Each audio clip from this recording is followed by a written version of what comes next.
Hey everyone, how's everyone doing? If you hear noise in the background, that's my fan. It's hot. Today I just want to encourage you to commit to something. Now, I don't know why God just woke me up 6 o'clock this morning and just talk about commitment. And a lot of things we don't commit to ourselves. We don't commit to relationships. We don't commit to pretty much anything. We just go day by day and living, but not really standing truth in what we believe in and what we say. You know, the young kids nowadays, I see videos of them being disrespectful to um, their elders, and it's really sad. It's really, really sad. It's something that's like not cool at all. Like our generation, we can never do that.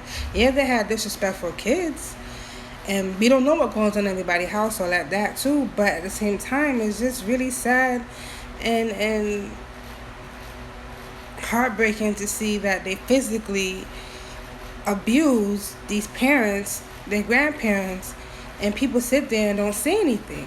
Now, don't get me wrong. Sometimes you are hesitant to say something because there are some ignorant people out there and they quick to fight you and want to um, curse you out and ready to fight you when it's like, you should really take your anger out on that child. You should really put your foot down on that child. But because somebody says something that offends you or you know what you should do, you're quick to lash out on that person. But we need to commit to helping our communities, helping these young ladies, these young men know that it's not right. It is not right. And they have to stand up in what they do in their household.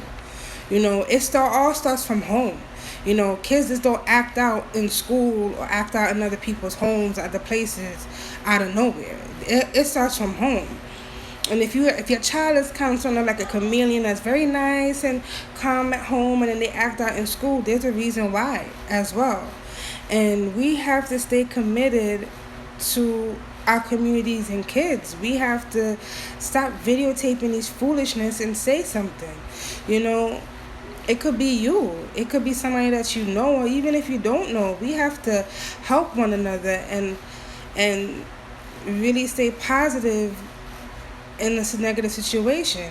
There's too many people losing their lives and things that could just be stopped if someone just said, hey, stop what you're doing, or no, that's not nice, or hey, didn't your mother tell you so and so? Didn't your mother tell you stand there?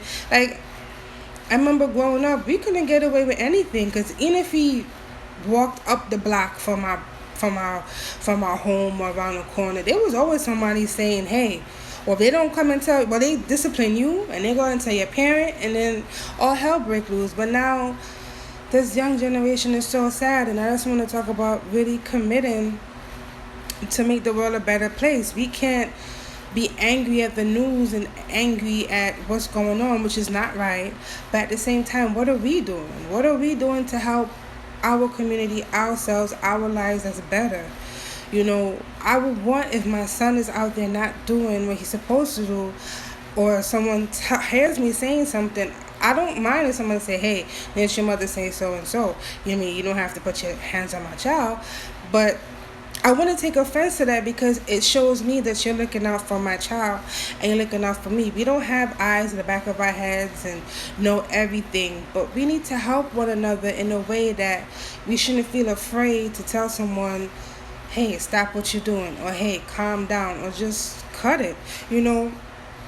Even in our everyday lives, we look back and we're like, dag, if someone had just said this, or if someone had just showed me this, maybe things would have been better. Or if there was better communication in my household, or there was better relationships that I had in my past, maybe I'd be better. But it really starts from you.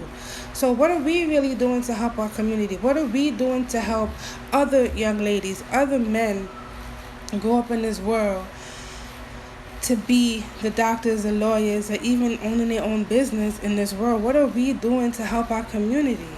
And it really starts with that commitment and starts with that relationship within ourselves to do better for others. We living in a selfish world right now, and we want so much, but what are we giving back without looking for anything in return? It's really sad, and I don't even want to look at videos. I'm at the point where I just, stop looking until I see it on my news feed. I'm like, all right, fine, let me just look at it. And after a while, I was like, I don't want to see it because it's heartbreaking. It's really sad. It's like you can't trust anyone, but when you can't talk to anyone because you talk to them, they ready to fight you, or the child want to be disrespectful. And I don't believe in put your hand on somebody else's child, but we have to help one another, and we have to really commit to what we want to change to. We can't say, hey, Black Lives Matter, and we're here killing our own or stabbing our own for foolishness. And it's really sad. It's really, really sad. And sometimes I just be like, I don't want to say anything. Sometimes I'm like, okay, God, I don't want to do this, but He be like, help this old lady on the train, or on the bus, or give up your seat. It's the little things like that. We could never sit down and see an elderly person stand up on the bus and everybody sitting in the seats that's supposed to be reserved for them, but yet we get mad and like everybody's looking and hissing teeth and rolling eyes. But what are you really doing? You're not doing anything. You're just adding fuel to the fire, and you can simply help the person or calm the situation down. Call 911, something, because people are crazy. But what are we really doing? And then we post these videos, and I've spoke about this numerous of times. You're posting these videos and saying these things, and yet we're not helping our community. We're just letting everybody know the craziness that goes on. But what if that was you? Would you want somebody to film you in your time of need, or you're afraid, or you don't know what to do, you're by yourself, if this person gonna stab you or anything like that? We really have to pray for this generation. Honest to God, we really have to pray for this generation and our future kids coming up in the future. Our whole lives, everywhere we go, we have to start praying, or you have to start praying before you leave the house, because you never know. And this is really sad, and this is what I want to say to you guys today. Like, don't be afraid to stand up. If you're not around your child and someone's there, you want somebody to help your child. Having 5, 6 girls jump on your children and, on your child, and the school is telling you to keep it on the low because, we don't want the school to have a bad name. And then here you go, have this video, but you're happy the video is there. But what did you do to refuse the situation?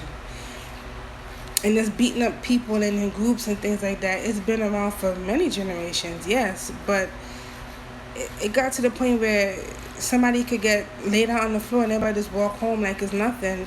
And everybody play blind, deaf, and dumb. It's too much. It really is too much. And we have to change, and we have to stand up and do something about it.